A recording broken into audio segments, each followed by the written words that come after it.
Ça s'apparente à une révolution douce en marche au sein de l'Église. Le pape François brise le dogme et livre le fond de sa pensée. Il affirme qu'il faut accompagner les homosexuels, les divorcés, les femmes ayant avorté. Un discours très clair livré lors d'un long entretien. On en parle avec notre invité Michel Coll, auteur de François, pape du Nouveau Monde et Méditer avec le pape François. Vous êtes spécialiste des religions. Bonjour, merci d'être avec nous. C'est sa première interview depuis son élection. Est-ce qu'il brise un dogme ? Ah non, il ne brise pas de dogme, mais je pense qu'il déclenche ce que j'appellerais une révolution culturelle. Vous voyez, ça va être un peu le grand timonier, d'une certaine manière, d'une nouvelle façon pour l'Église de communiquer avec le monde, avec la société, et aussi de témoigner. Une invitation à ce que les chrétiens témoignent sans arrogance, mais avec des arguments de ce qui les anime. Voilà. Avant de voir le fond de ce qu'il dit, quel est son objectif au final ? C'est de changer l'image de l'Église ? C'est simplement de faire part de son propre cheminement ? Je pense que c'est un homme qui a le sens de la communication. Ça s'est vu dès l'apparition sur la loggia sur son élection.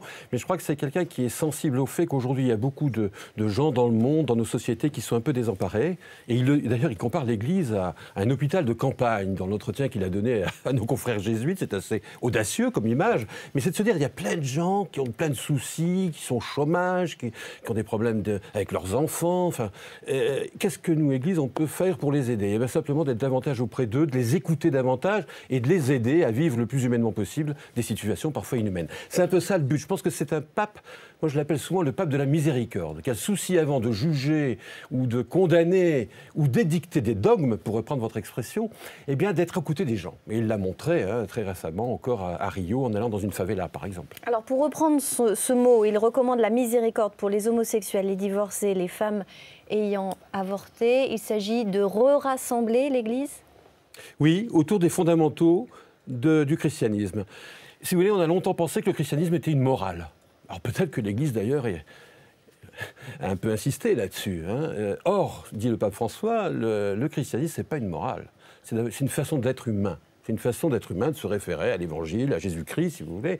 Et donc, c'est là où je dis qu'il y a une révolution culturelle, parce que cela ça doit amener à des nouveaux comportements, une nouvelle manière de communiquer, mais de parler et d'agir dans le monde, sans arrogance, mais avec des arguments. C'est quand même un jésuite, n'oublions pas, c'est un intellectuel, qui est aussi, il parle longtemps dans l'entretien qu'il a donné, de la nécessité de discerner avant de prendre des décisions, de ne pas être toujours dans la rapidité du feu de l'action, prendre son temps, mais aussi au moment où on prend des décisions, de les prendre et de les assumer. Comment ces propos vont-ils être perçus ? On se souvient de dérapages lors du débat autour du mariage pour tous, des propos d'ouverture, comme ceux qu'a tenus le pape. Vont-ils choquer une certaine partie de la communauté catholique française ? Ah, je pense que ça va faire grincer des dents, ça va chatouiller les humeurs, peut-être sur l'aile pour la conservatrice ou plutôt traditionnaliste ou intégriste, si vous voulez, qui sont un peu perturbés devant ce pape qui bouscule un peu les protocoles, qui bouscule un peu les agencements habituels que nous avions l'habitude de voir sur la place Saint-Pierre.